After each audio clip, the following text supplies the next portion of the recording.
चलिए स्टार्ट करते हैं अपना टॉपिक। कल पढ़ रहे थे सेक्शन नंबर 230 की सीरीज 230 और 231। तो कॉम्प्रोमाइज और अरेंजमेंट वाले पार्ट में कुछ क्वेरी आपकी कल जो पढ़ा उसमें से कुछ डाउट हो तो बताओ, तो वहां से स्टार्ट करें। सर कोई पेज नंबर 72 वो नॉट लेस देन 40 डेज, उसमें थोड़ा ये करना है कि नोटिस दिया उसके 40 डेज के अंदर।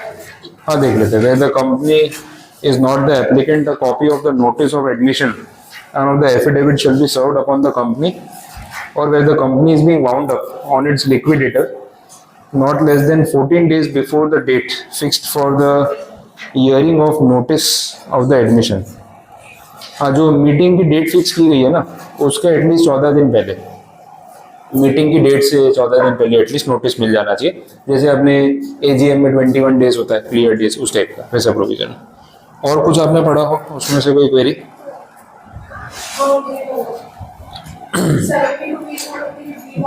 B point, application of arrangement for take over offer shall contain details of a bank account.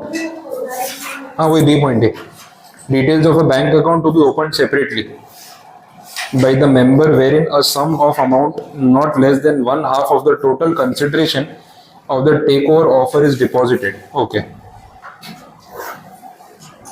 तो टेक ओवर ऑफर में आपने जो अमाउंट कोट किया होगा ना कि भाई इतने अमाउंट पे हम कंपनी या बिजनेस टेक ओवर करेंगे, तो बोला एक बैंक अकाउंट ओपन करवाना पड़ेगा, सेपरेट बैंक अकाउंट, और जितने का आपने ऑफर दिया है कि इतना हम पे कर सकते हैं या करना चाहते हैं, उसका एटलीस्ट 50% आपको उस अकाउंट में एज अ प्री डिपॉजिट पहले से पैसा जमा करवा देना है, जिससे एक वो ट्रस्ट बिल्टअप हो जाए ना कि भाई मैंने इतना ऑफर किया है कि टेक ओवर है, भाई 1 करोड़ रुपए में कंपनी खरीदनी है तो 50 लाख रुपए उसमें आपको पहले डिपॉजिट करना पड़ेगा एक सेपरेट बैंक अकाउंट में। वो एक नेसेसरी कंडीशन होगी। और 231 तक और कुछ?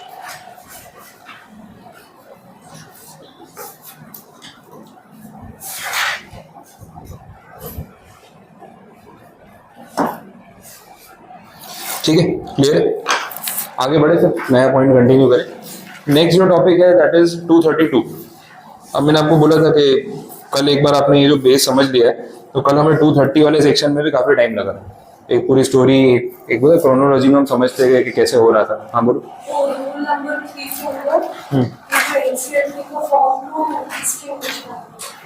एनसीएलटी का फॉर्म उसका क्या? अच्छा, एनसीएलटी का फॉर्म तो किस चीज के लिए है देख लेते हैं ना।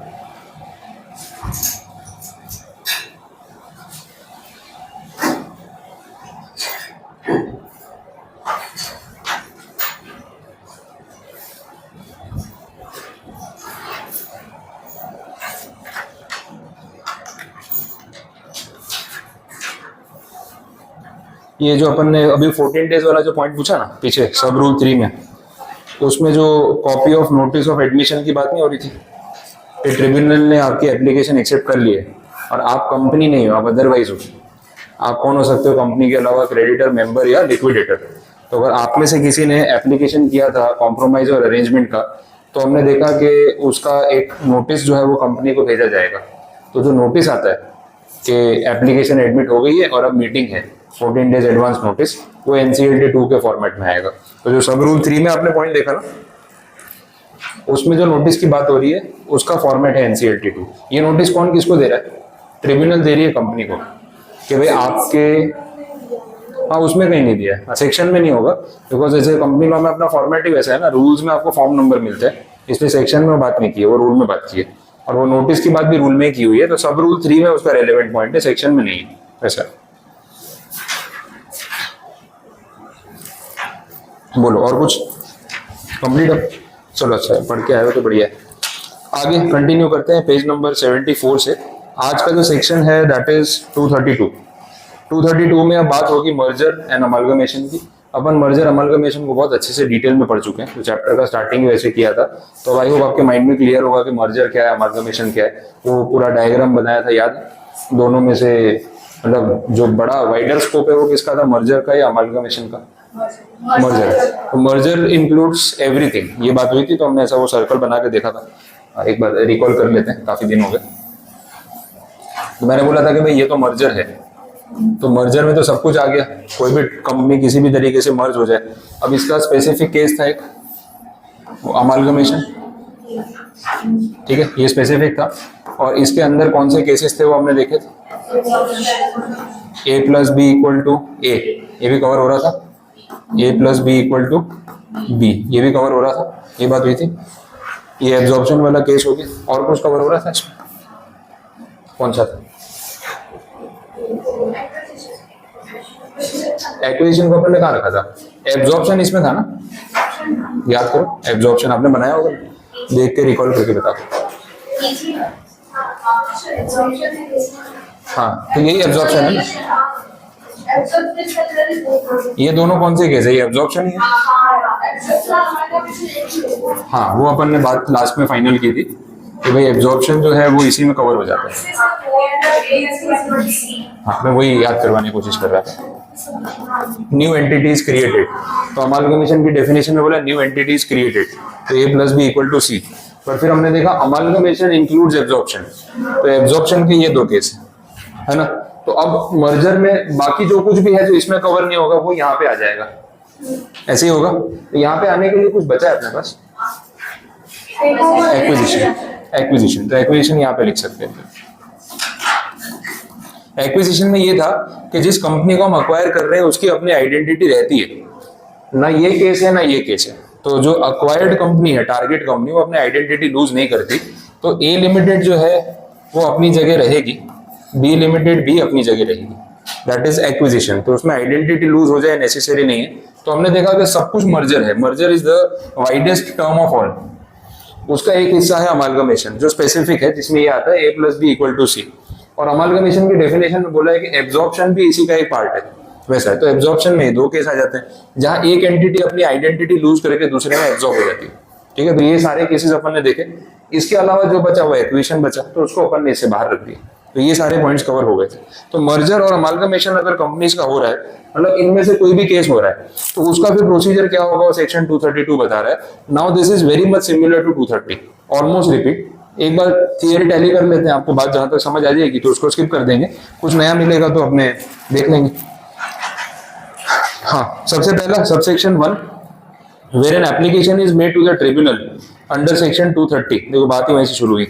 For the sanctioning of a compromise or an arrangement proposed between a company and any such person as are mentioned in that section, and it is shown to the tribunal that the compromise or arrangement has been proposed for the purpose of or in connection with a scheme for reconstruction of the company or companies involving merger or amalgamation of any two or more companies, and that under the scheme the whole or any part of the undertaking, property or liabilities of any company herein referred to as the transferor company, ये मैंने लिखवाया था। Transferor मतलब जो identity loose कर रही है या जो बचेगी। एक होता है टारगेट कंपनी जिसको हम खरीद रहे हैं, और एक होती है अक्वायरर कंपनी जो परचेजर है। तो ट्रांसफरर मतलब कौन, अक्वायरर या टारगेट? टारगेट। ट्रांसफरर वो अपने आप को ट्रांसफर कर रही है, वो टारगेट है, वो खत्म हो जाएगी। तो यहाँ पे जैसे एब्जॉर्प्शन था, तो ये वाले केस में a plus B equal to B, तो ट्रांसफरर कौन सी हुई? बी, क्योंकि उसने अपनी सारी असेट लायबिलिटी ट्रांसफर कर दी, नाम दे दिया और वो जाके मर्ज हो गई, वैसा है। तो वो ट्रांसफरर। और जो खरीदने वाली बायर कंपनी है, वो बायर कंपनी को अपने क्या बोलेंगे? ट्रांसफरी।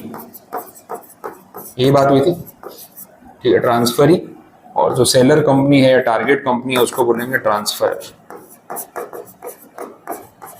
तो ये खास ध्यान रखना है। तो ये वर्ड्स यहाँ पे बोले उन्होंने, the whole or any part of the undertaking, property or liabilities of any company which is the transferor company is required to be transferred to another company which is the transferee company, the buyer company, or is proposed to be divided among and transferred to two or more companies। चलेगा ना?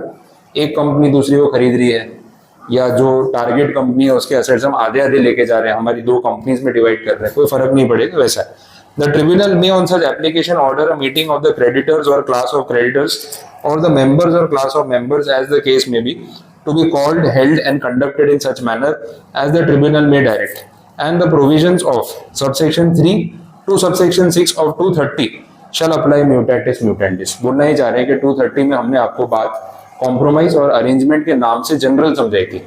जिसमें compromise का मतलब कुछ ना कुछ dispute या date settlement था, और अरेंजमेंट का मतलब कि अपनी मर्जी से, कोई सेटलमेंट या डिस्प्यूट वाली बात नहीं है। तो that arrangement can include merger, amalgamation, even take over, वो बात अपन ने की थी। और 232 उसी बात को स्पेसिफिक मर्जर अमालगमेशन के नाम से समझा रहा है। तो स्टार्ट ही वैसे ही किया कि 230 में जो आप एप्लीकेशन लेके गए थे उसमें आप ट्रिब्यूनल को अगर ये बोलते हो कि सर हम स्पेसिफिक मर्जर या अमालगमेशन की इंटेंशन से आए हैं, तो वो 230 अपने आप 232 बन गया। तो 230 जनरल हो गया, 232 स्पेसिफिक हो गया। तो मर्जर अमालगमेशन की बात कर रहे हो तो 232 के नाम से बोल लो, डिस्प्यूट सेटलमेंट की बात कर रहे हो, कॉम्प्रोमाइज बोल रहे हो, 230 बोल लो, प्रोसीजर तो वही रहने वाला है। फिर उसमें उन्होंने बता दिया कि ट्रांसफरर कंपनी कौन है, ट्रांसफरी कंपनी कौन है, सब स्कीम समझा देना एप्लीकेशन करते टाइम। और ये भी क्लैरिफाई कर दिया कि इस बेसिस पे ट्रिब्यूनल जो है आपके एप्लीकेशन एक्सेप्ट करके वही मीटिंग अरेंज कर देगा जो बात अपन ने लास्ट लेक्चर में की थी।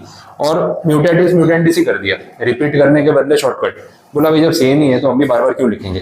तो वहां का जो सबसेक्शन 3 से लेके आपने सबसेक्शन 6 तक देखा था वो सब कुछ सेम टू सेम यहाँ पे भी अप्लाई हो जाएगा। बस वहां पे जहाँ कॉम्प्रोमाइज अरेंजमेंट वर्ड लिखा हो आप यहाँ पे मर्जर अमालगमेशन मान लें, खत्म हो गई बात। म्यूटेटिस म्यूटेंटिस का मतलब ही वही होता है, with same effect and with necessary changes. अब एक बार सबसेक्शन 3 से 6 है ना रिकॉल कर लेते हैं, जब बात हो ही रही है और अपन ने पढ़े ही है तो शॉर्ट में देख लेते हैं कि उसमें हो क्या रहा था। सबसेक्शन 3 में क्या बात हो रही थी, मेंबर को या क्रेडिटर्स को या डिबेंचर होल्डर्स को सबको नोटिस भेजना कि भाई मीटिंग होने वाली है, ये बात हुई थी। That was basic subsection 3, detail तो आपको पता है। उसके बाद सबसेक्शन 4 में क्या बोला था, वोटिंग करने के लिए या तो मीटिंग में आके कर लेना या प्रॉक्सी को भेज देना, या पोस्टल बैलेट होगा तो 1 महीने में आप वोट करके अपना सबमिट कर देना। सबसेक्शन 5 में क्या बात हो रही थी, हाँ सारी रेगुलेटरी अथॉरिटीज को बता दो भाई आपको किसी को कुछ बोलना हो इस मैटर में बीच में तो आके बोल सकते हो, मोस्ट वेलकम, हम आपकी बात सुनेंगे। और सबसेक्शन 6 में 3/4 मेजोरिटी जिनका कंसेंट चाहिए, वही बात थी। तो बोला यहाँ पे भी सेम प्रोसेस होगा, nothing change, as it is रहेगा।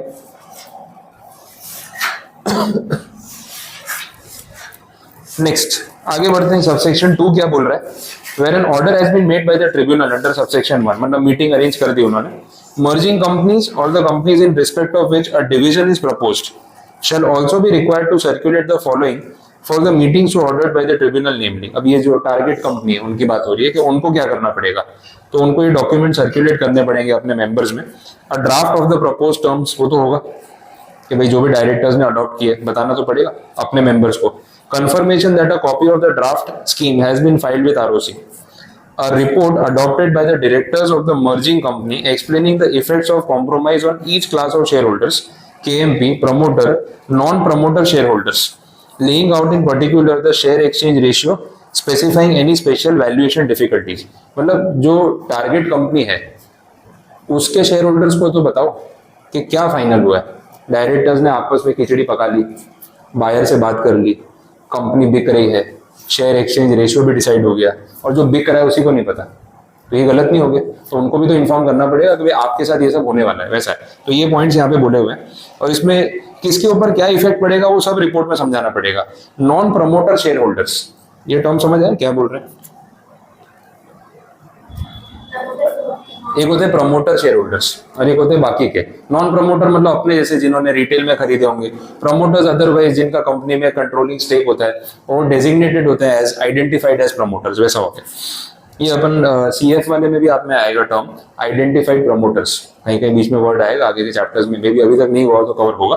तो उसमें स्पेसिफिक वो चीज हो जाती है कि कुछ लोग ऐसे होंगे जो प्रमोटर की तरह एक्ट तो कर रहे हैं, कंट्रोल कर रहे हैं, लेकिन officially they are not identified as promoters, ऐसा भी होता है, टैग नहीं मिलता। उसमें क्या है, वो रेशियो रहता है कि कितने % शेयर से ज्यादा आप होल्ड करते हो ना, तो बाय डिफॉल्ट आप प्रमोटर शेयर होल्डर हो जाते हैं। तो उससे कम होल्ड करके भी कंट्रोल चला रहे हैं, तो not identified as promoters but acting as promoters, वैसा भी होता है। पेटीएम का केस है, उसमें पेटीएम के जो फाउंडर है विजय शेखर शर्मा, वो उसका एग्जाम्पल है। वो नॉन आइडेंटिफाइड प्रमोटर है, मतलब टेक्निकली इज नॉट प्रमोटर क्योंकि स्टेक नहीं है उतना, डाइल्यूट कर दिया, बट कंट्रोलिंग उनके हाथ में है, तो वो अनआइडेंटिफाइड प्रमोटर हो गए, वैसे बोल सकते हैं। Next, the report of expert with regard to valuation. हाँ, ये तो थोड़ा क्लैरिटी के लिए जरूरी होता है। अ सप्लीमेंट्री अकाउंटिंग स्टेटमेंट, वो सप्लीमेंट्री अकाउंटिंग स्टेटमेंट वाला पॉइंट वो है 6 महीने के गैप वाला, कि अगर ये सब जो है वो सितंबर के बाद हो रहा है और जो अकाउंट्स आपने दिए हैं ऑन हैंड वो मार्च तक के हैं, तो गैप बीच में 6 मंथ से ज्यादा हो गया, तो जब भी गैप 6 मंथ से ज्यादा होता है ना, तो एक वो उसका प्रोफॉर्मा या एक पार्शियल जो आपकी बैलेंस शीट और पीएनएल है वो 6-7 मंथ्स 8 मंथ्स की बनवा के उसको चार्टर्ड अकाउंटेंट से ऑडिट करवा के उसकी रिपोर्ट अटैच कर देते हैं। क्योंकि 6 मंथ्स तक के गैप में ऐसा माना जाता है, एक अजम्पशन ले लिया, कट ऑफ ले लिया कि 3-4 महीने पुराना अकाउंट है ना तो रेलेवेंट है, 6 महीने से पुराना अकाउंट रेलेवेंट नहीं है क्योंकि वो 6 महीने में काफी मेजर चीजें हो गई होंगी, more than half part of a year तो खत्म हो गया, तो फिर बोले उसका भी डॉक्यूमेंट आपको लेटेस्ट बना के अटैच करना पड़ेगा। तो ये पॉइंट अपन ने पहले डिस्कस किया है, आपको पढ़ के याद आएगा। Next, the tribunal, after satisfying itself that the procedure specified in subsection 1 and 2 has been complied with, ऊपर के दोनों पॉइंट फॉलो हो गए, may by order sanction the compromise or arrangement or by a subsequent order make provision for the following matters। अब क्या order उनकी तरफ से आ सकता है, ये अब ट्रिब्यूनल ने एक्ट करना शुरू कर दिया कि भाई चलो ऊपर का सारा प्रोसीजर फॉलो हो गया, अब हम डिसीजन सुना रहे हैं। तो ऑर्डर्स में ये सब चीजें हो सकती है। पहला, the transfer to the transferee company, मतलब buyer company, of the whole or any part of the undertaking, property, liabilities of the transferor company from a date to be determined by the parties unless the tribunal for reasons to be recorded by it in writing decide otherwise। तो या तो parties खुद decide कर ले cut off date क्या होगी, कि reference date है कि इस दिन ट्रांसफर हो गया, और अगर ऐसा नहीं है तो ट्रिब्यूनल अपने ऑर्डर में कोई तारीख रेफरेंस के तौर पे मेंशन कर सकती है। तो दोनों में say anything is okay. The allotment or the appropriation by the transferee company of any shares, debentures, policies or other like instruments in the company in which under the compromise or arrangement are to be allotted or appropriated by that company to or for any person। मतलब आप कितने share अपने दोगे, सामने वाली company खरीद रहे हो तो उसके शेयर्स के बदले अपने शेयर देने पड़ेंगे, तो एक्सचेंज रेशियो क्या रहेगा, कितने के सामने कितने शेयर लिए जाएंगे, वो बात हो रही है। अपन ने वो मर्जर अमालगमेशन में एचडीएफसी वाला केस भी देखा था, 42:25 वाला रेशियो था ना, बड़ी कंपनी जाके छोटे में मर्ज हो रही है, तो फिर शेयर्स भी उस हिसाब से एक्सचेंज हो रहे हैं कि भाई आपके 25 मेरे 42 के बराबर है, तो वैसे रेशियो में एक्सचेंज हुआ था, अपन ने केस देखा था। तो ये सेम पॉइंट है, मतलब वो बात होती है। Provided that a transferee company, buyer company, shall not as a result of the compromise or arrangement hold any shares in its own name or in the name of any trust, whether on its behalf or on behalf of any of its subsidiary or associate companies, and any such shares shall be cancelled or extinguished। वो imply, वो जो पहले से inter corporate holding नहीं होता कि मेरा आपकी कंपनी में ऑलरेडी स्टेक था और मैंने आपकी कंपनी खरीद ली, तो मेरा स्टेक तो आमने सामने कैंसिल हो गया ना, खुद को तो सेम शेयर अलॉट करूंगा नहीं, तो उतना स्टेक तो कट ऑफ ही हो गया। Inter corporate loans and investments, हम कंपनी लॉ में पढ़ते थे, एक कंपनी दूसरी कंपनी में शेयर खरीद सकती है, तो मैंने आपकी कंपनी में कुछ स्टेक ऑलरेडी खरीदा हुआ है वैसा है, और अब मैंने आपकी कंपनी ही एक्वायर कर ली, तो आपकी कंपनी का तो एग्जिस्टेंस खत्म। मेरी बैलेंस शीट में आपकी कंपनी के नाम पे जो शेयर्स दिख रहे होंगे, अब उसका कुछ मतलब बनता है क्या? आपकी कंपनी बी लिमिटेड है, मेरी कंपनी ए लिमिटेड है, मैंने आपकी कंपनी के ना कुछ शेयर्स खरीद रखे हैं, तो मेरे इन्वेस्टमेंट्स में नहीं दिख रहा होगा शेयर्स ऑफ बी लिमिटेड। अब बी लिमिटेड ही एक्वायर कर ली, मर्ज कर ली, बी लिमिटेड का एग्जिस्टेंस ही खत्म हो गया, तो बैलेंस शीट में अभी भी वो शेयर दिखते रहेंगे, इन्वेस्टमेंट इन बी लिमिटेड। वो सर कौन सी बी लिमिटेड, ऐसी कोई कंपनी नहीं है, खत्म ना, तो वो एक्सटिंग्विश करने पड़ेंगे, वो कैंसिल आउट हो जाएंगे, क्योंकि वो तो बचे ही नहीं ना, कोई फायदा ही नहीं हुआ, कंपनी आपकी होगी। अब वो कंपनी खरीदते टाइम आपने जो नेट पेमेंट किया होगा, आपने उसमें वो शेयर्स का हिसाब कर लिया होगा कि इतने तो मेरे शेयर है, तो खुद को थोड़ी पैसे दूंगा, समझ आ रही, बाकी के दूंगा ना। उस कंपनी में 5% स्टेक मेरा था, तो मैं बाकी के 95% शेयर होल्डर्स को शेयर्स दूंगा, 5% तो मेरे पास ही थे, उतना पैसा तो ऑलरेडी लगा हुआ था, वो तो मेरा ही है। तो वो शेयर्स की जो ऑन पेपर इफेक्ट दिख रही है, उनको अपने कैंसिल या एक्सटिंग्विश करना पड़ेगा, क्योंकि वो आपकी कंपनी के नाम से दिख रहे थे ऐसा, और मेरी कंपनी के शेयर मैंने खुद को दे रखे हैं, उस बात का तो कोई सेंस ही नहीं हुआ वैसा, तो कैंसिल आउट हो जाएगा। तीसरा पॉइंट ऑर्डर में क्या आ सकता है, the continuation by or against the transferee company of any legal proceeding pending by or against any transferor company. अब देखो भाई, जिसकी असेट लेके आए उसकी लायबिलिटी भी लेके आनी पड़ेगी, उसके कोर्ट केस भी लेके आने पड़ेंगे, तो जो कोर्ट केस वो सेलर कंपनी के खिलाफ चल रहा था वो कंटिन्यू होता रहेगा, और उसको अब झेलना किसको पड़ेगा, बायर कंपनी को। तो ये ट्रिब्यूनल के ऑर्डर में वो लोग स्पेसिफाई कर देंगे ताकि इस बात को लेके कोई कंफ्यूजन ना हो। सर ये जो कंपनी है ये को कंप्लीटली एक्वायर करते हैं कि एक्सिस्ट करते हैं, आप तो प्रोसीडिंग इंस्टीट्यूशन। हाँ, अगर वो उसका एग्जिस्टेंस है कि वह एक्विजिशन वाला केस है तो प्रोसीडिंग्स बी पे ही चलेगी, लेकिन कहीं ना कहीं अगर कुछ कॉम्पनसेशन पे करने की बात आई तो अल्टीमेटली ले दे के नुकसान तो आप ही का है ना। फिर आप ये बोले वो तो बी लिमिटेड भरेगी, अरे बी के मालिक तो आप ही हो ना, वो तो नाम अलग अलग, मतलब कहीं ना कहीं जो अक्वायरर है उसके ऊपर वो रिस्पॉन्सिबिलिटी तो आने वाली है। और अगर वो कंपनी का एग्जिस्टेंस खत्म हो गया तो लायबिलिटी डायरेक्टली आपके ऊपर आपके नाम पे ट्रांसफर हो गई वैसा। तो डायरेक्टली बोलो इनडायरेक्टली आपको रिस्पॉन्सिबिलिटी तो लेनी पड़ेगी वैसा। ठीक है, next, dissolution without winding up of any transferor company. समझ आया? Dissolution without winding up. Winding up और डिसोल्यूशन में डिफरेंस क्या है वो बता दूं तो आपका आंसर खुद ही आ जाएगा। वाइंडिंग अप और डिसोल्यूशन में फर्क क्या है, क्योंकि मैंने बताया भी, आपको रिकॉल कर लो, उसका आप आंसर दे दोगे तो आपको खुद ही समझ आ जाएगा क्यों लिखा है ये।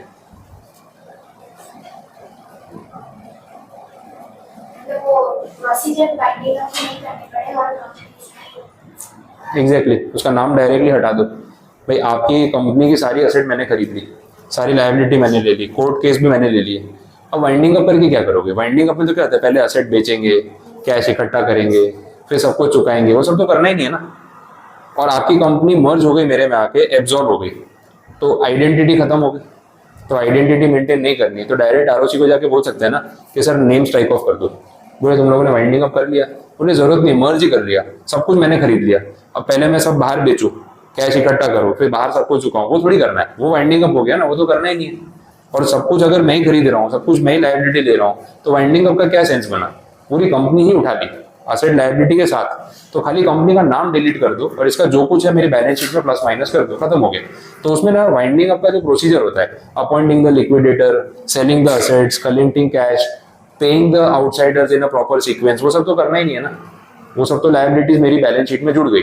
जो आपके डिवेंचर होल्डर थे वो आज से मेरे डिवेंचर होल्डर, तो उनको कैश चुकाने की जरूरत तो हुई नहीं ना, सर्टिफिकेट नया दे दिया। तो अगर लिक्विडेशन होता तो क्या होता, असेट बेचते, पैसा इकट्ठा होता, डिबेंचर्स वालों को चुका के फ्री कर देते, बट वो तो किया ही नहीं ना हमने, तो फिर कहाँ जरूरत है वाइंडिंग अप की? तो बोला dissolution without winding up directly, तो ट्रिब्यूनल ऑर्डर में दिख देगा कि देखो ये लोग मर्जर अमालगमेशन की रिक्वेस्ट लेके आए थे, मैंने अप्रूव कर दिए, अब ये कंपनी इस कंपनी में जाके मर्ज हो रही है, तो भाई आरओसी को ऑर्डर में लिख के दे दिया, आप बता देने जाके कि भाई इसमें वाइंडिंग अप की कोई जरूरत नहीं, डायरेक्ट डिसोल्यूशन चलेगा। अब ये ट्रिब्यूनल की कॉपी लेके आप आरओसी में जाओ, आरओसी डायरेक्ट डिसोल्यूशन कर देगी, वाइंडिंग अप की फॉर्मेलिटी खत्म हो गई, ये बात हो रही है, लॉजिकल है, उसमें ऐसा और कोई कंफ्यूजन नहीं। E point, the provision to be made for any person who within such time and such manner as a tribunal directs dissent from the scheme. कोई डिसेंटिंग शेयर होल्डर्स के लिए अगर कोई प्रोविजनिंग करनी है कि भाई इनको कैश लेके अलग करो ना, छोड़ो ना, इनको नई शेयर चाहिए तो सामने शेयर मत पकड़ाओ, ये लोग अग्री नहीं कर रहे, और क्योंकि 10% वाले हैं होल्डिंग, क्योंकि अपन ने देखा 75% अग्री हो भी गए, तो बाकी 25 में से अगर 10% प्रोटेस्ट करे तो वो डिसेंटिंग है, कलेक्टिव राइट है ना डिसेंटिंग वालों का। एक अकेला शेयर होल्डर की तो सुनेंगे नहीं, 10% होने चाहिए, तो वो 10% कलेक्टिव राइट हो गया, तो उनको फिर पे करके खत्म करो, तो डिसेंटिंग वाले हो गए।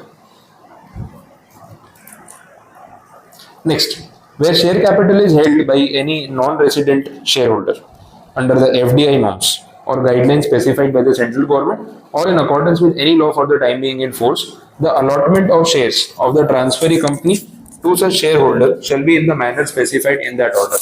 वही फिर वो डिपॉजिटरी रिसीट्स और वो सब चक्कर आ जाएगा, क्योंकि डायरेक्टली अपने सर्टिफिकेट तो दे नहीं सकते, तो बोला वो सारे रूल्स फॉलो कर लेना, सिंपल ऑर्डर में एक बार क्लैरिफाई कर दिया। The transfer of the employees of the transferor company to the transferee company, वो भी तो होगा। अब आपकी कंपनी के सारे एम्प्लॉय ऑन पेपर मेरी कंपनी के एम्प्लॉय हो गए, उनको क्या है, टैग चेंज हो गया, यूनिफॉर्म चेंज हो गई, नाम लिखा है कंपनी का बदल गया, बाकी तो वही का वही चलने वाला है, वैसा हो गया। तो ये भी एक ऑर्डर में मेंशन कर दिया, transfer of employees on paper, where the transferor company is a listed company and the transferee company is an unlisted company. बेचने वाली लिस्टेड है, खरीदने वाली अनलिस्टेड है, तो उसका इफेक्ट क्या होगा बोल दिया, the transferee company shall remain N unlisted company until it becomes a listed one. तो जब तक वो खुद लिस्टेड में कन्वर्ट नहीं करती, वो अनलिस्टेड रह सकती है। If shareholders of the transferor company decide to opt out of the transferee company, provision shall be made for the payment of the value of shares held by them and other benefits in accordance with the predetermined price formula or after valuation is made, and the arrangement under this provision may be made by the tribunal। तो ये वही हो गया ना, opt out करना चाह रहे हैं, मतलब ऑप्शन दे दिया उनको कि भाई आप जिसको नहीं रहना है, न्यू कंपनी के शेयर नहीं चाहिए, वो पैसा ले लो। तो ये डिसेंटिंग ही हो गई एक टाइप के, वैसा है। तो उनको भी आपने बोल दिया, ऑप्शन दे दिया कि भाई किसी को हम फोर्स नहीं कर रहे, आप जो लोगों ने स्कीम अप्रूव की है उनमें से भी किसी को जाना है तो पैसा लेके जा सकते हो, क्योंकि डिसेंटिंग वालों की बात तो ऊपर हो गई थी, रिपीट नहीं किया। ये वो लोग हैं जो स्ट्रांगली प्रोटेस्ट नहीं कर रहे, लेकिन जब इनको स्कीम अप्रूव करने के बाद भी ऐसा लगता है कि यार हम भी निकल जाते हैं, ठीक है हमने अप्रूवल दे दिया, हमको काम नहीं रोकना है, बट अगर आप ऑप्शन दे रहे हो तो बेटर है वील लीव, प्रोटेस्ट नहीं कर रहे। डिसेंटिंग वाले कौन हो, तो अड़े हुए हैं, कि ये तो चलेगा ही नहीं, ये तो स्कीम अलाउ नहीं करेंगे, हमारे पैसे वापस दो। तो भाई तुम लोग पैसे लो और जाओ, हाथ जोड़े तुम्हारे आगे, तुम झगड़ा मत करो। बाकी के लोग वो हैं जिन्होंने अप्रूवल दे दिया, बट बोला कि अगर आप चॉइस दोगे ना तो हम निकल जाएंगे, नहीं चॉइस दोगे तो ठीक है शेयर रख लेंगे, शेयर बाद में बेच देंगे, और अगर ऐसा हो सकता है कि आप अभी कैश दे सकते हो तो हम भी एग्जिट कर लेंगे, वैसा। तो वो उतना स्ट्रांगली अपोज नहीं कर रहे जितना डिसेंटिंग वाले कर रहे थे। अनदर कैटेगरी हो गई, नहीं तो फिर 2 पॉइंट सेम रिपीट नहीं करते वो। Provided that the amount of payment और valuation shall not be less than what has been specified by SEBI under any regulation। हाँ वो चीज़ है, इनको जो पैसा वैसा देना है, वैल्यूएशन करनी है इनके शेयर्स की, वो सेबी के हिसाब से, सेबी के रेगुलेशंस के हिसाब से होनी चाहिए, वैसे बताया हुआ है। Where the transferor company is dissolved, the fees if any paid by the transferor company on its authorized capital shall be set off against any fees payable for by the transferee company on its authorized capital subsequent to amalgamation। अच्छा point है, आपको ये point थोड़ा याद कराऊंगा ना तो आएगा ध्यान में कि क्या बोलना चाह रहे थे। ऑथोराइज्ड कैपिटल क्या है वो तो आप जानते हो, कंपनी की मैक्सिमम लिमिट, कि भाई जो अपने मेमोरेंडम में लिखवाते हैं कि at any point of time हमारी कंपनी कितना पैसा कैपिटल के नाम पे रेज कर सकती है। इससे ज्यादा रेज करना होगा तो क्या करना पड़ेगा, पहले एमओए में ऑल्ट्रेशन, लिमिट बढ़ानी पड़ेगी, ये पॉइंट था। अब हमने एक बात डिस्कस की हुई है कंपनी लॉ में भी कि जितनी आप ऑथोराइज कैपिटल लिखवाते हो ना, उस पर आपको ना फीस देनी पड़ती है और स्टैम्प ड्यूटी भी लगती है, ये बात हुई थी। तो मैंने आपको बोला था कि मन चाहा अमाउंट लिखवा नहीं सकते कि चलो 100 करोड़ 1000 करोड़ लिखवा दिया, तो उसके परसेंटेज में फिर आपको चार्जेस देने पड़ेंगे। It is kind of a deposit, जो ये फीस है ना काइंड ऑफ अ डिपॉजिट है। अब पॉइंट ये है कि भाई मैं ए लिमिटेड हूँ, मैं बायर कंपनी हूँ, मेरी जो टारगेट कंपनी है ना वो टी लिमिटेड है, मैं अक्वायरर हूँ और ये टारगेट कंपनी है। अब इस टी लिमिटेड ने भी तो अपनी कुछ ऑथोराइज कैपिटल लिखवा के रखी होगी, उसके हिसाब से इसने कुछ फीस पे कर रखी होगी, जो फीस को हम यहाँ पे एक सिक्योरिटी डिपॉजिट के तौर पे देख रहे हैं। समझ आई बात? मान लेते हैं कि इसकी जो कैपिटल थी या ऑथोराइज कैपिटल थी ना वो 10 करोड़ थी, ऐसा अज्यूम करके चलते हैं। हमारी जो कंपनी है अक्वायरर, उसकी ऑथोराइज कैपिटल जो है वो अज्यूम करके चलो 25 करोड़ है, और हमने इसको अक्वायर कर लिया। अब जब इसको अक्वायर करेंगे तो अपनी कैपिटल भी तो बढ़ेगी, अपने शेयर्स हम सामने वाले को देने वाले हैं, हमारी शेयर कैपिटल रेज होगी। हमारी ऑथोराइज कैपिटल की लिमिट है ना पूरी सैचुरेटेड थी, मतलब हमने 25 करोड़ के शेयर ऑलरेडी इशू कर रखे हैं, तो जितनी ऑथोराइज कैपिटल उतनी paid up capital, no margin. ऐसा भी तो हो सकता है एकदम एग्जैक्ट चल रहे हैं, पर अब जैसे टी लिमिटेड हमारे साथ मर्ज हो गई तो ये 10 करोड़ रुपए की जो कैपिटल है, इन लोगों को हमें हमारे शेयर देने पड़ेंगे। समझ आ रहा है? तो अपनी पेड अप कैपिटल अब हो जाएगी 25 और 10 35 है आपके पास लिमिट 10 करोड़ के शेयर और ऑफर करने की। विदाउट इंक्रीजिंग दिस लिमिट आप ये कर सकते हो? नहीं कर सकते। तो साइमल्टेनियसली आपने प्रोसेस ये किया होगा कि before acquiring this T limited आपने अपनी ऑथोराइज कैपिटल को बढ़ाया होगा, और कहाँ तक लेके गए होगे? 35 करोड़ तक, बिकॉज आपको पता है कि 10 करोड़ हमें 10 करोड़ के अपने शेयर देने हैं। अब जब आप ये बढ़ाओगे तो आरओसी आपसे एक्स्ट्रा फीस नहीं मांगेगी। बात समझ आ रही है? अब वो फीस आपको यहाँ पे सेट ऑफ मिल जाएगी, बिकॉज इन फ्यूचर आप जब ये टी लिमिटेड को अक्वायर कर लोगे तो टी लिमिटेड ने आरओसी को इस 10 करोड़ के ऊपर फीस दी हुई है ना। बात समझ आ रही? तो वो फीस का बेनिफिट आप ले सकते हो या आपको और अलग से फीस भरनी पड़ेगी, ये सवाल है। तो इन्होंने बोला आप बेनिफिट ले सकते हो। जब आप किसी कंपनी ही अक्वायर कर रहे हो तो उस कंपनी के सारे फायदे नुकसान आपके, तो उस कंपनी ने आरओसी में जाके जो भी फीस भरी थी या जो डिपॉजिट दिया था वो डिपॉजिट भी तो आपका हो गया ना। You have acquired all the properties and all the liabilities of that company T limited, तो उसकी प्रॉपर्टी में डिपॉजिट भी तो आएगा। समझ आ गया? तो यहाँ पे ये बोला गया है, ट्रिब्यूनल ऑर्डर में क्लियर कर देगा कि अगर इस कंपनी की कोई डिपॉजिट आरओसी के पास पड़ी हुई है तो वो डिपॉजिट यहाँ पे ये कंपनी सेट ऑफ कर सकती है। बात समझ आई? तो ए लिमिटेड जब अपनी ऑथोराइज कैपिटल बढ़ाएगा तो वो आरओसी को बोल देगा कि भाई देखो ट्रिब्यूनल के ऑर्डर में लिखा हुआ है मैं 10 करोड़ की कैपिटल इसलिए बढ़ा रहा हूँ क्योंकि 10 करोड़ के मुझे शेयर इनको देने हैं, और इन्होंने 10 करोड़ पे आपको ऑलरेडी डिपॉजिट दिया हुआ है, तो ये आमने सामने सेट ऑफ कर लेना। मैं और आपको कोई डिपॉजिट यहाँ पे देने वाला नहीं हूँ, टी लिमिटेड का दिया हुआ डिपॉजिट इसमें काउंट कर लेना। बोले फेयर इनफ। अब ये सब कुछ होने के बाद टोटल कैपिटल कितनी बचेगी? 35 करोड़ ही तो बचेगी। तो 35 करोड़ पे जो फीस लगती है वो आरओसी की पॉकेट में है या नहीं है? 25 इसने दिया था, 10 इसने दिया था, तो पंगा क्या है? पैसों का तो कोई पंगा है ही नहीं ना। तो बोला ऐसा सेट ऑफ कर सकते हैं, ये पॉइंट है। बात समझिए? पॉइंट वापस पढ़ लो, कुछ लिखना है तो लिख लो।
लिख लिया, लैंग्वेज टैली कर ली, बात समझ आई। ठीक है, सिंपल प्रोविजन है, प्रैक्टिकली बहुत छोटी सी बात है। भाई आपका डिपॉजिट मैं यूज कर लूंगा, उसका सेट ऑफ मिल जाए, कोई बड़ी बात नहीं। वैसे पढ़ता तो लगता है बहुत टेक्निकल है, प्रैक्टिस में बड़ा सिंपल सा पॉइंट है कि भाई ऐसा तो होगा।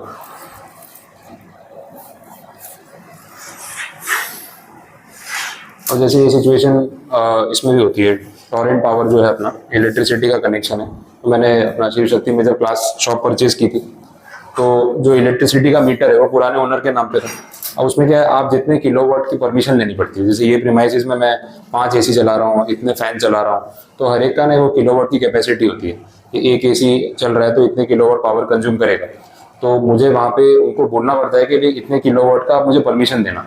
और मेरे पास परमिशन ही ना हो, मैं इतने सारे एसी चलाने लग जाऊँ, ओवरलोड हो जाएगा। ओवरलोड होगा तो मीटर बार बार ट्रिप हो जाएगा, बंद हो जाएगा, फिर वो टॉरेंट वाले को पता चली जाएगी। तो मुझे उसको बोलना पड़ेगा कि यार ये ट्रिप हो रहा है। तो बोले हमने आपको परमिशन दी है 2 किलोवाट की, आप इतनी एसी चला रहे हो तो 10 किलोवाट होता है। अब जितने किलोवाट की परमिशन मांगूंगा उस हिसाब से मीटर होता है, 1 फेज का मीटर होता है, 3 फेज का मीटर होता है। तो उसके हिसाब से वो लोग फिक्स चार्जेस लेते हैं। और जैसे 3 फेज का मीटर है, बड़ा मीटर है, उसकी कैपेसिटी ज़्यादा है, तो जितना आप लोड सैंक्शन कराते हो ना उतना आपको डिपॉजिट देना पड़ता है, और वो सिक्योरिटी डिपॉजिट है वैसा है। अब पुराने ओनर ने वो डिपॉजिट दिया हुआ था, तो मीटर के ऊपर से 3 फेज करा रखा था। जब मैंने शॉप परचेज की तो मीटर मैंने मेरे नाम पे ट्रांसफर कराया, लाइट बिल पे नाम तो मेरा होना चाहिए। तो जो डिपॉजिट उसके पास पड़ा हुआ था वही डिपॉजिट ट्रांसफर हो गया, मुझे वापस और देना नहीं पड़ा, क्योंकि लोड मुझे उतना ही रखना था जितना उसने करा के रखा। सिर्फ नेम ट्रांसफर हुआ, उसका जो डिपॉजिट भरा हुआ था वो मेरे नाम पे ट्रांसफर हो गया। अब वो पैसा टॉरेंट वालों के पास मेरे नाम से पड़ा हुआ है। अब कल को मैं मीटर कैंसिल कराता हूँ या वो मीटर को मैं 3 फेज से 1 फेज पे कराता हूँ, तो डिफरेंस का अमाउंट मुझे रिफंड करेंगे। अब पुराने ओनर को कोई लेना देना नहीं। तो ये वैसी बात हो गई कि भाई जो पुराने वाले ने भरा हुआ था उसका क्रेडिट नया वाला यूज कर सकता है अप टू दैट एक्सटेंट। अच्छा, ये बोलता है मुझे और लिमिट बढ़ानी है, बोले यार ये बार बार क्या कट टू कट नहीं चलना, सीधा 50 करोड़ कर देते हैं। अब क्या होगा, अप टू दैट 10 करोड़ तो आप यूज कर लो, उसके ऊपर का जो 15 करोड़ है ना उसका फिर आप पे करके उसको बढ़ा दो। वैसे तो सिंपल पॉइंट होगी। चल देखते हैं, आई पॉइंट था ना, उसके बाद जे वाला, सच इंसिडेंटल कॉन्सिक्वेंशियल सप्लीमेंटल मैटर्स। इतना सब समझाने के बाद और भी कुछ रह गया हो। As a deem necessary to secure that the merger or amalgamation is fully and effectively carried out, provided that no compromise or arrangement shall be sanctioned by the tribunal unless a certificate by the company's auditor has been filed with the tribunal to the effect that the accounting treatment is in conformity with the standards under section 133। ये बात कल भी हुई थी, same था ना, accounting standard follow करने चाहिए, सीए इसका सर्टिफिकेट देगा भी फॉलो हुए हैं। क्योंकि इतना सारा अकाउंटिंग आप कर रहे हो, टी लिमिटेड बंद होगी, उसकी सारी प्रॉपर्टी लायबिलिटी मेरे अकाउंट्स में आएगी, तो ए लिमिटेड में सब मर्ज होगा। तो ट्रीटमेंट जो होगा ट्रांसफर का, प्रॉपर्टी ट्रांसफर, लायबिलिटी ट्रांसफर, उसमें बोल रहे हैं सीए का सर्टिफिकेट ले लेना कि 133 के हिसाब से सारे अकाउंटिंग स्टैंडर्ड फॉलो हुए, फॉर्मेलिटी और कुछ भी नहीं। नेक्स्ट सबसेक्शन 4 है, where an order under the section provides for transfer of property or liabilities, then by virtue of that order that property shall be transferred to the transferee company and liabilities shall be transferred to and become the liability of the transferee company, and any property may, if the order so directs, be freed from any charge which shall by virtue of the compromise cease to have effect। Very simple। भाई ठीक है, इस order के through tribunal ने बोल दिया कि हाँ सारी प्रॉपर्टी दे दो, सारी लायबिलिटी दे दो, और किसी प्रॉपर्टी पे अगर कोई चार्ज क्रिएटेड था तो वो चार्ज भी साथ साथ में फ्री करवाया जा सकता है। चार्ज क्रिएटेड का मतलब क्या है कि प्रॉपर्टी गिरवी रख के किसी से पैसा लिया था। अब ये सारे ट्रांजैक्शन में ए लिमिटेड ने बोला कि हम सब कुछ प्रॉपर्टी और लायबिलिटी ले रहे हैं, और वो जो प्रॉपर्टी के ऊपर चार्ज क्रिएटेड है ना वो लायबिलिटी हम पे ऑफ कर रहे हैं। तो अब चार्ज का तो कोई सेंस बचा ही नहीं, तो साथ साथ में आरओसी को बोल दो चार्ज हटा दे, और अगर ऐसा नहीं है तो चार्ज ट्रांसफर कर दे। पहले चार्ज टी लिमिटेड के ऊपर था, अब ए लिमिटेड के ऊपर हो जाएगा। आइदर ऑफ, जो भी सिचुएशन है साथ साथ में हो सकती है। तो ये आपका जो चार्जेस वाला चैप्टर था कंपनी लॉ में, registration of charge, satisfaction of charge, ये उसकी बात हो रही है।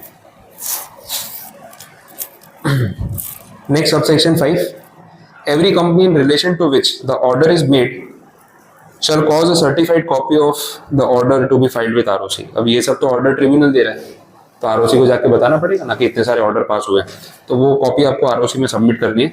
आपको जिस दिन ट्रिब्यूनल से कॉपी मिल जाए उसके 30 डेज में जाके ROC में सबमिट कर देना, सिंपल प्रोसीजर। दोनों अथॉरिटीज अलग अलग हैं, ट्रिब्यूनल ने क्या ऑर्डर पास किया ROC को नहीं पता होगा अभी तक एग्जैक्टली। हाँ, ROC को रिप्रेजेंटेशन के लिए बुलाया होगा पीछे कि आपको कुछ क्वेरी है तो आके बोल दो, कुछ आपके ऑब्जेक्शन है तो वो अलग बात है, तो ROC नो उसके मैटर चल रहा है, बट ROC को ये नहीं पता है कि आउटकम क्या आया, तो आउटकम की कॉपी आपको सामने से जाके उनको सबमिट करनी है। The scheme under this section shall clearly indicate an appointed date from which it shall be effective. हाँ, वो तो होगा, अपॉइंटेड डेट का मतलब ये स्कीम इफेक्टिव कौन सी तारीख से मानी जाएगी वो ट्रिब्यूनल के ऑर्डर में मेंशन किया हुआ है। स्टार्टिंग में हमने देखा कि या तो कंपनीज डिसाइड करके बता दे या ट्रिब्यूनल अपने ऑर्डर में अपने हिसाब से लिख के देगा। वैसा इसमें तो क्लैरिफिकेशन दिया हुआ है उसको लेके, वो ठीक है, उसको अभी इतना डिटेल में नहीं जाएंगे चलेगा, क्योंकि वो AS की बात हो रही है, अकाउंटिंग स्टैंडर्ड वाला रेफरेंस आ गया, इसीलिए वो अपना डिटेल में इतना पढ़ते नहीं है। Every company in relation to which the order is made shall, until the completion of the scheme, file a statement in such form and within such time as may be prescribed with the registrar every year duly certified by a CA, a CMA or company secretary in practice, indicating whether the scheme is being complied with। ये वैसा हो गया कि ये सारा procedure complete करने में number of years लग जाते हैं। मैंने आपको फेसबुक व्हाट्सएप वाला एग्जांपल दिया था कि व्हाट्सएप को फेसबुक ने अक्वायर किया, उसका पेपर वर्क करने में उनको 2-2.5 साल लग गए थे। तो अनाउंसमेंट तो आ गया था कि we are purchasing WhatsApp at $19 billion valuation, but that purchase got completed after all paper work, उसको 2.5 साल लग गए। तो बीच में बोला है कि 1-1 साल कंप्लीट होता जाएगा ना, तो अभी तक क्या स्टेटस है, वो स्टेटस रिपोर्ट आपको सबमिट करनी पड़ेगी एवरी ईयर, जब तक पूरा कंप्लीशन नहीं हो जाता स्कीम का वैसा, क्योंकि एग्जीक्यूशन में टाइम लगता है।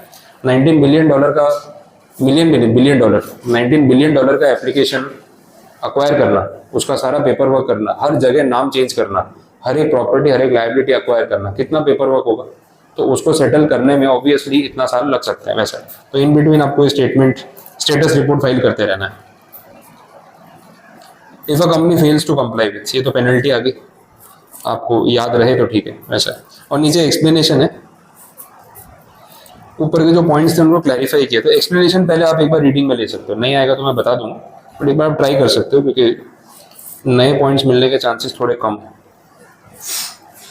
बोलो तो ये आपका 232 पूरा कंप्लीट समझ आया। तो 230 से काफ़ी सिमिलर भी था। ये सब सेक्शंस देखो इंपॉर्टेंट है पूछने के लिए, इसमें से ऑब्वियसली पूरा सेक्शन तो पूछेंगे नहीं, कोई पार्ट ही आने वाला है, तो आप जितना उसको अच्छे से रिलेट कर पाओ। जैसे ये सेक्शन अपन ने पढ़ा तो एक सब सेक्शन 3 पढ़ा, अब सब सेक्शन 3 में इतने सारे पॉइंट्स थे कि वो अपने आप में आंसर हो सकता है कि ट्रिब्यूनल अपने ऑर्डर में क्या चीज़ें मेंशन कर सकता है, तो उसकी लिस्ट है। तो ऐसा एक सब सेक्शन भी टारगेट हो सकता है। चलो आगे बढ़ते हैं। नेक्स्ट जो सेक्शन है दैट इज 233।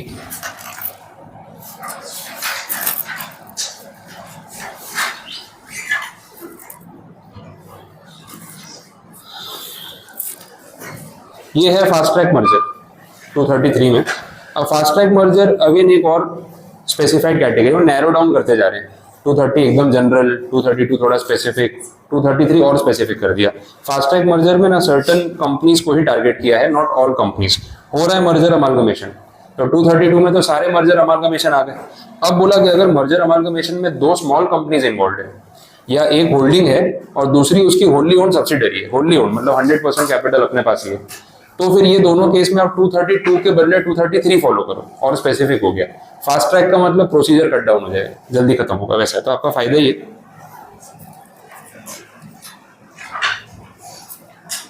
चलो देखते हैं लैंग्वेज क्या बोल रही, कितना सेम मिलता है, कितना शॉर्टकट है, आइडिया लग जाएगा। Not with standing the provision, देखो पहले ही आ गया, ये लाइन से आपका कंफ्यूजन दूर कर दिया। बोले सर फिर फास्ट ट्रैक मतलब 2 स्मॉल कंपनीज का मर्जर कर रहे हैं तो क्या करें, 232 फॉलो करें, उसके पहले का और जनरल वाला 230 फॉलो करे, या ये वाला। तो ये पहले ही बोल रहा है, बोले उन दोनों की बात मत सुनना, स्पेसिफिक सेक्शन बनाया फिर जनरल पे क्यों जा रहा है, बात तो वैसी होगी। तो नॉट विथ स्टैंडिंग वाला क्लॉज आ गया। A scheme of merger or amalgamation may be entered into between 2 or more small companies or between a holding and its wholly owned subsidiary or such other class or classes of companies as may be prescribed। मतलब ये category open ended है। Notification के through अगर government किसी और category को भी इस सेक्शन में इन्वॉल्व करना चाहे तो कर सकती है, बट स्पेसिफिक तो ये दो ही लिखी है, 2 स्मॉल कंपनीज या होल्डिंग प्लस होल्डली ओन्ड सब्सिडरी। होल्डली ओन्ड भी स्पेसिफिक बोला है, ऐसे सब्सिडरी नहीं बोला है। तो अगर 100% कैपिटल वाली आपकी ही कंपनी है तो होल्डली ओन्ड है, बट अगर 100% से कम स्टेक आपके पास है तो यहाँ स्पेसिफाई नहीं किया। अब वो अदर प्रिस्क्राइब क्लास में अगर नोटिफिकेशन के थ्रू आ जाए तो बात अलग है, अदरवाइज ऑप्शन क्या बचा 232 जो पीछे पड़ गया है, बात समझ आई, वही हो सकता है। तो जैसे लिखा है वैसे स्पेसिफिक जाना पड़ेगा। सब्जेक्ट टू फॉलोइंग क्या कंडीशंस है?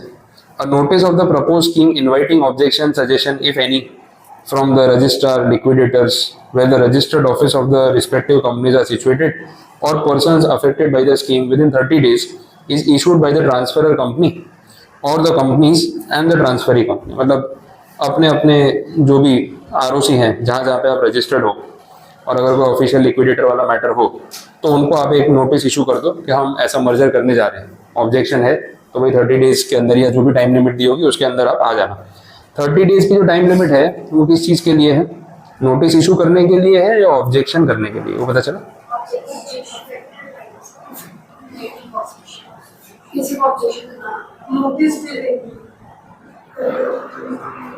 नहीं, पूरा पढ़ो, ए पॉइंट पूरा पढ़ो। मुझे बताओ 30 दिन मतलब ऑब्जेक्शन रिकॉर्ड करवाने के लिए 30 दिन बोला है, या जिस दिन आपने ये स्कीम सोची उसके 30 दिन में नोटिस इशू करना है इनको? दोनों में से क्या बोल रहे हैं?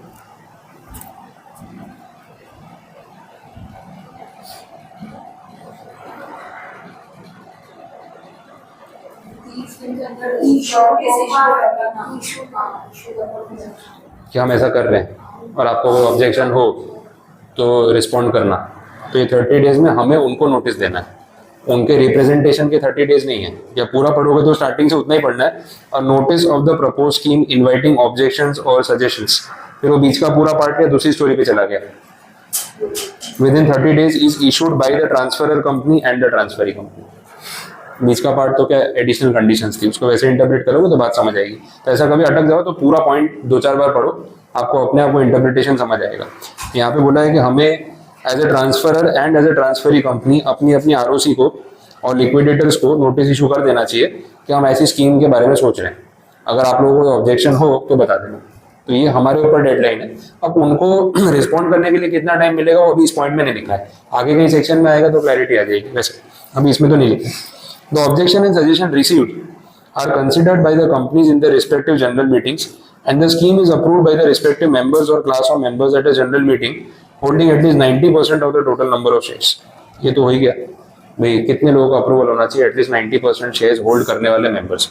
तो ये इन वैल्यू हुआ या इन क्वांटिटी हुआ?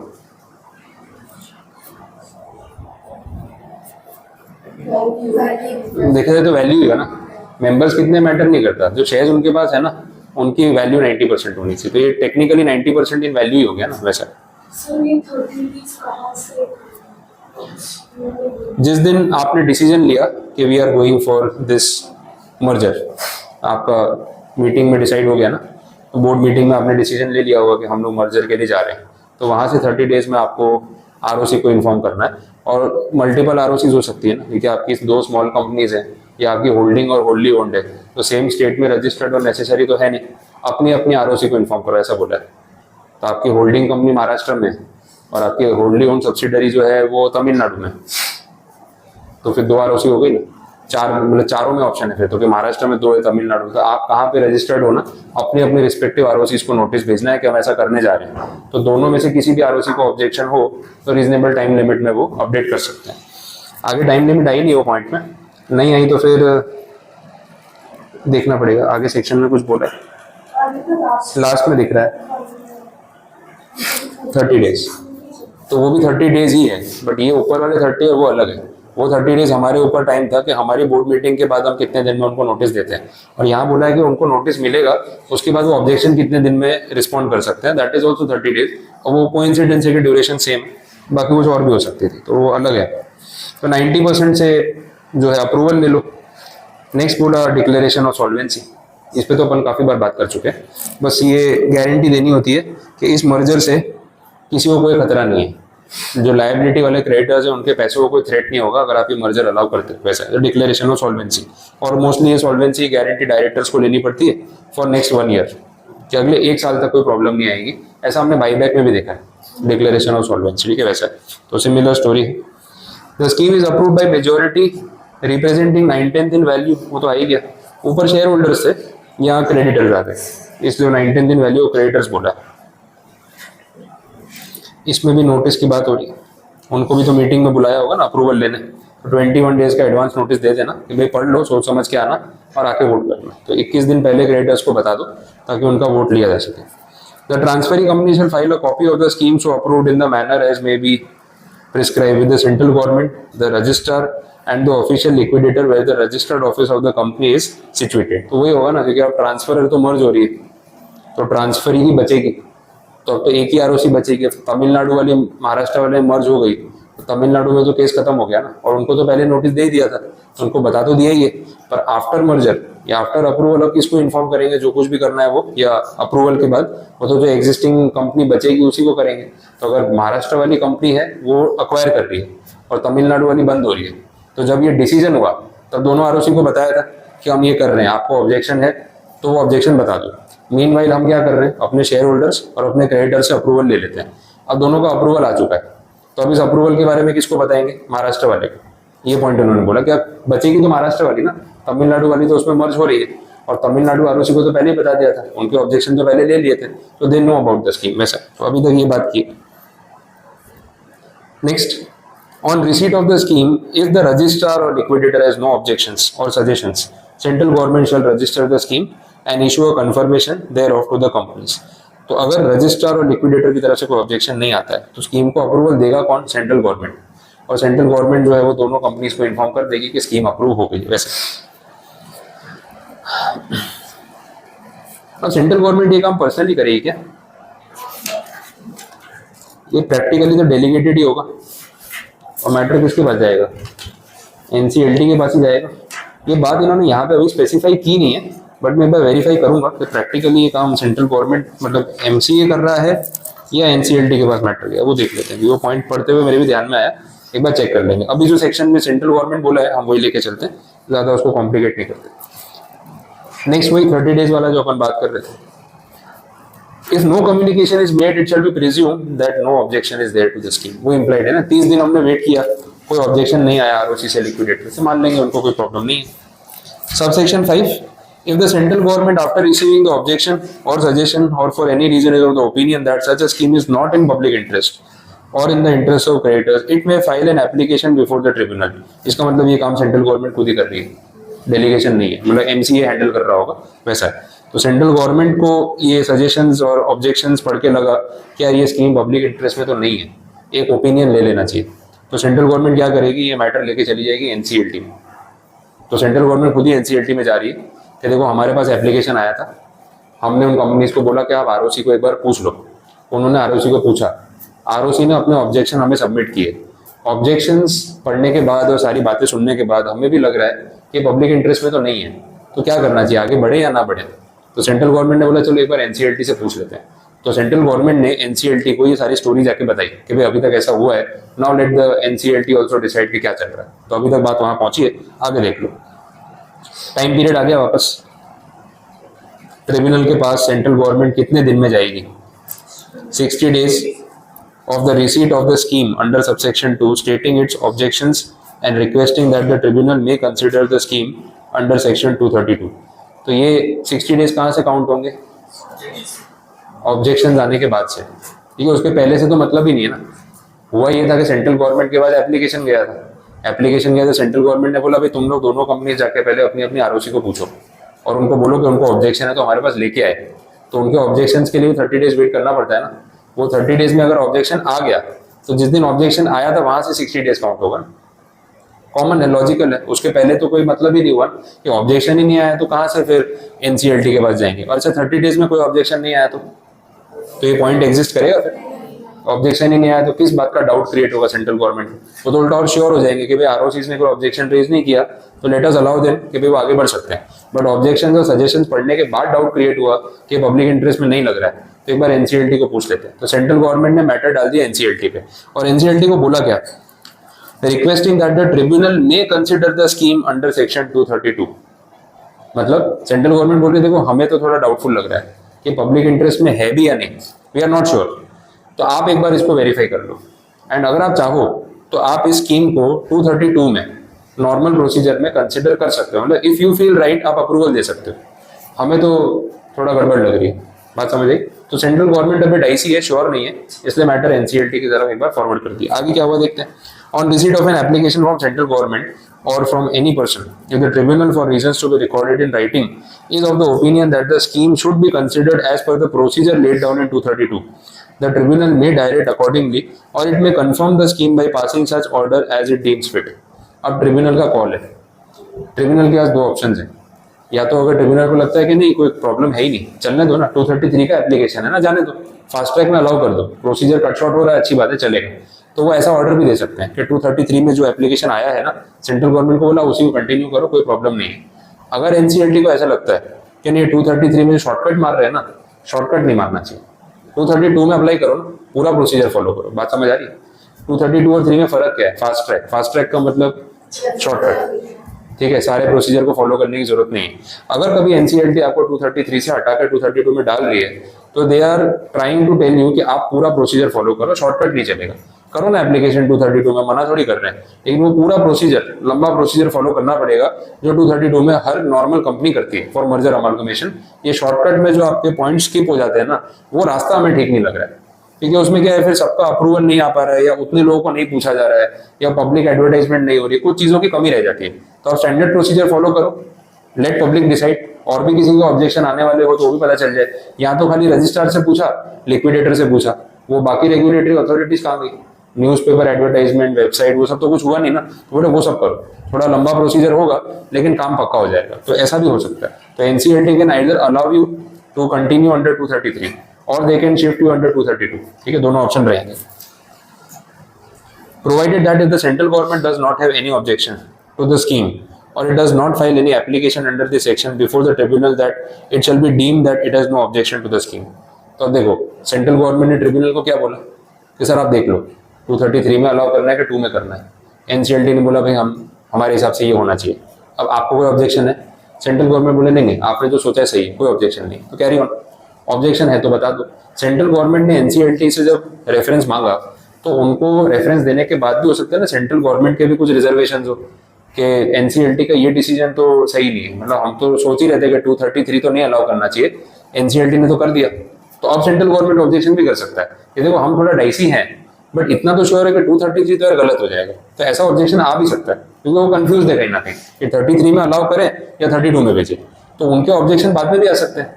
नहीं आए तो एनसीएलटी का ऑर्डर कंटिन्यू होता रहेगा वैसा। अ copy of the order under subsection 6, वही जो फाइनल हुआ अभी, confirming the scheme shall be communicated to the registrar having jurisdiction over the transferee company and the person concerned, and the registrar shall register the scheme and issue a confirmation, implied था, ठीक है, thereof to the companies, and such confirmation shall be communicated to the registrar where the transferor company were situated। पुराने वाले को भी तो बताना पड़ेगा ना अब कि देखो भाई एनसीएलटी ने स्कीम अप्रूव कर दी है, इसका मतलब है मर्जर हो रहा है, 233 में हो रहा है, मान लो फास्ट ट्रैक मर्जर हो रहा है, हो गया। अब एनसीएलटी ने बोल दिया तो बात खत्म हो गई। तो जो बायर कंपनी है उसकी आरओसी को तो बताया जाएगा कि ऐसा ऐसा हुआ, अभी 2 कंपनी मर्ज हो गई है, और जो आरओसी सेलर कंपनी की आरओसी है उसको तो बताना पड़ेगा कि आपके रजिस्टर में से इनका नाम हटा दो, अब इनका एग्जिस्टेंस ही खत्म हो गया, ये वहां जाके मर्ज हो गई।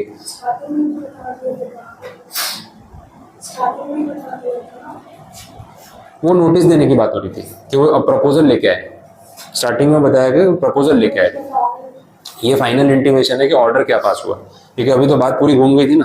233 में वो एप्लीकेशन लेके आए तो बताया कि ये लोग एप्लीकेशन लेके आए, फिर एप्लीकेशन गई किसके पास? सेंट्रल गवर्नमेंट के पास।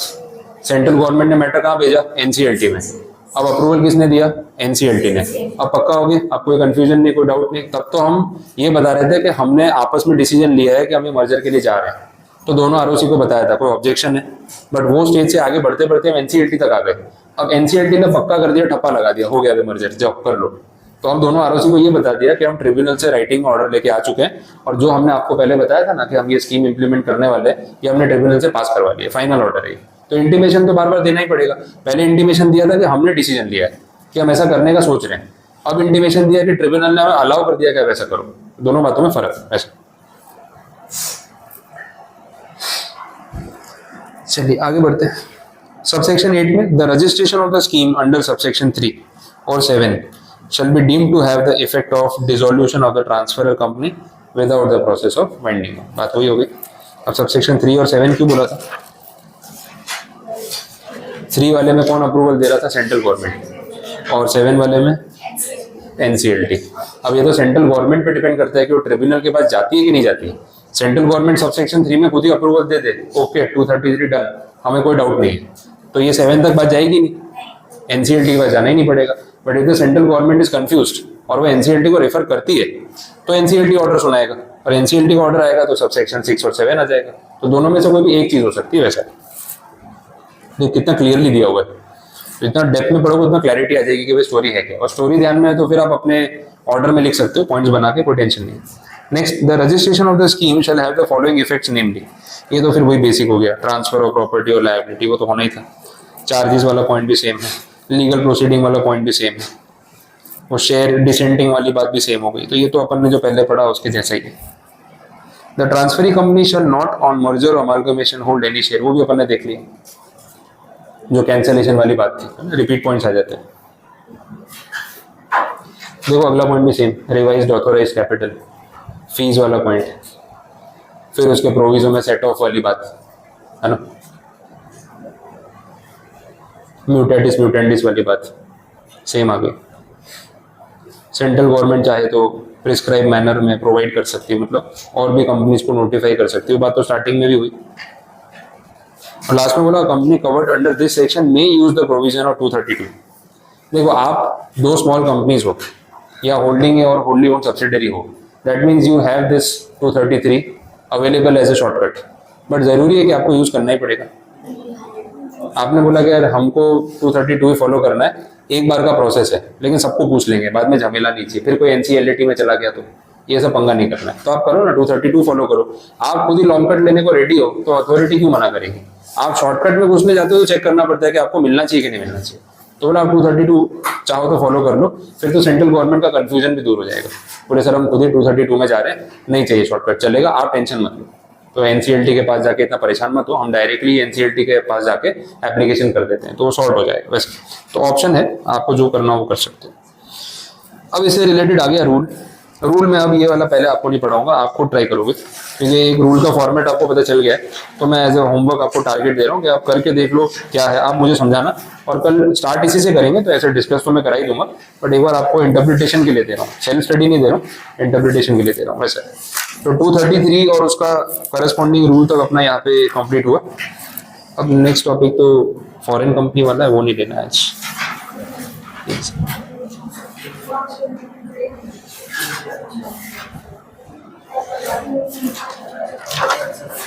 ये तो आज नहीं लेंगे। 235 236 फिर थोड़ा डिटेल में है, और कुछ है जो आज कवर कर सकते हैं। एक सेक्शन है 237, बहुत बेसिक सा सेक्शन है, खाली टाइमलाइन आपको मेरे को पढ़ के बतानी पड़ेगी, स्टोरी में पूरी समझा देता हूँ। ठीक है, एक दो टाइमलाइन दिख रही है तो आप ट्राई करोगे तो बन जाएगा, कुछ पॉइंट है नहीं इतना, और एक दो इंटरप्रिटेशन आप भी कर लोगे, थोड़ा कॉन्फिडेंस भी आ जाएगा। यहाँ बोला सेंट्रल गवर्नमेंट अगर चाहे तो पब्लिक इंटरेस्ट में कंपनीज का अमालगमेशन कर सकती है। ये इन्होंने बैंकिंग सेक्टर में जो किया था ना, bank of Baroda, Punjab national bank, SBI, इसमें ना छोटी छोटी बहुत सारी बैंक्स इन्होंने मर्ज कर दी और 10 बैंक्स को 4 बैंक्स में मर्ज कर दिया। तो इसमें स्टेट बैंक ऑफ पटियाला और स्टेट बैंक ऑफ त्रिवेंद्रम है शायद साउथ में, तो वो भी एक थी, एसबीआई की ही एक सब्सिडरी काइंड ऑफ थी। फिर union bank, bank of India, oriental bank of commerce, छोटी छोटी बैंक्स थी। कोविड के बाद सबकी हालत टाइट थी, नुकसान में थी, तो अगर इनको ऐसे ही चलने देते तो येस बैंक जैसी हालत होती, वो पीएमसी बैंक जैसी हालत होती, ताला लग जाता।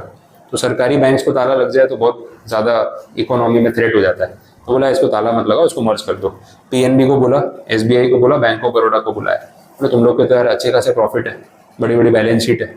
तो बोले सर साफ सुथरी रहने तो क्या जा रहा है? बोले नहीं, जैसे ओरिएंटल बैंक ऑफ इंडिया से छोटी छोटी बैंकें बेचारी डूब जाएंगी, तुम लोग इसको लेके चले जाओ, एक एक में बांट देते हैं, थोड़ा थोड़ा लॉस तुम्हारे में तो कहाँ घुल मिल जाएगा पता नहीं चलेगा, लेकिन बैंक वालों के जो अकाउंट होल्डर्स के पैसे वो बच जाएंगे। एक तो भी ताला लग गया तो बहुत मार्केट में नाम खराब होगा, जो इकोनॉमिक क्राइसिस जैसा हो जाएगा कि पब्लिक को बैंक पे भरोसा नहीं रहेगा। कोविड के बाद ऐसा ही था, येस बैंक का मैटर है तो लोग बोले यार बैंक में पैसा रखना सेफ नहीं है।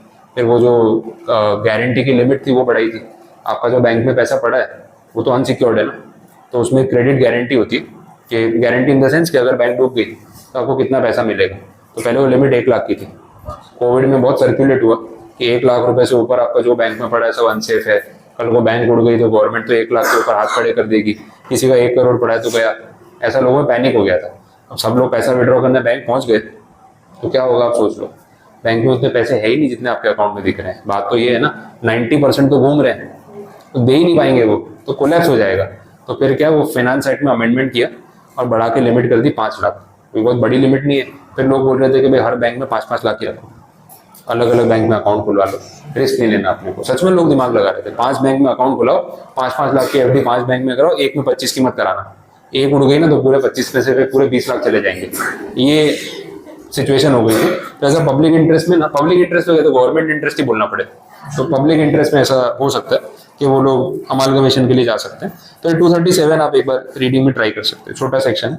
अभी 30 डेज 2 मंथ्स क्या बोला है मैं बता देना पढ़ के, और क्या सभी पढ़ के आओ, जिससे पूछूंगा वो बता देना, अलॉट नहीं कर रहा हूँ, ठीक है। बाकी फिर कल देखते हैं।